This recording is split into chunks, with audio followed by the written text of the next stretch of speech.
যোগা না শিখে করা যায় না। আমরা মনে করি যে কোনো একটা স্টুডিওতে গেলাম এবং সেখানে যেয়ে আমরা কোনো একজন ইনস্ট্রাক্টরের অধীনে যোগাটা শুরু করে দিলাম। ইট ক্যানট বি। যোগা একটি শাস্ত্রীয় বিদ্যা।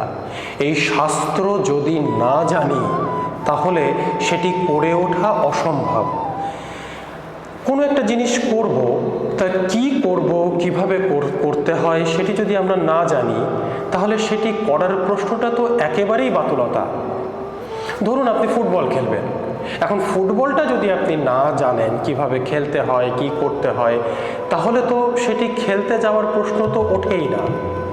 যোগা অনুশীলনের ক্ষেত্রে আপনাকে জানতে হবে এর ফিলসফিটা কি, এটা কোন লক্ষ্য উদ্দেশ্যকে কেন্দ্র করে ডিজাইন করা হয়েছে, এর কি কি অঙ্গ আছে, কিভাবে কোনটি করতে হয়, কি প্রিন্সিপাল মেনটেন করতে হয়, এই সব কিছু না জেনে যদি আপনি হঠাৎ করে একটি স্টুডিওতে যে যোগা শুরু করে দেন, ইট উইল নট হেল্প। আপনি যেই এক্সপেকটেশন থেকে গেছেন সেটি কিন্তু ঘটবে না।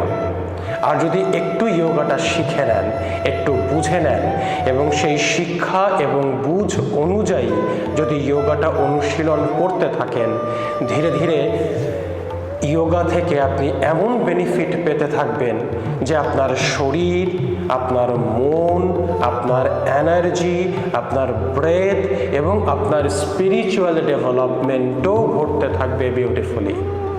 হু ফাউন্ডেশনে আমরা হু সুফি যোগাকে এমনভাবে ডিজাইন করেছি যেখানে শাস্ত্রীয় অষ্টাঙ্গ যোগ এবং অনেক সুফিবাদী টুলস এবং টেকনিক্সের ফিউশন ঘটেছে এবং সেই ফিউশনকে বেস করে যখন আমরা যোগাটা শেখাই, আপনার যোগা আপনার স্পিরিচুয়াল প্র্যাকটিস হয়ে ওঠে, আপনার যোগা আপনার ইবাদত হয়ে ওঠে।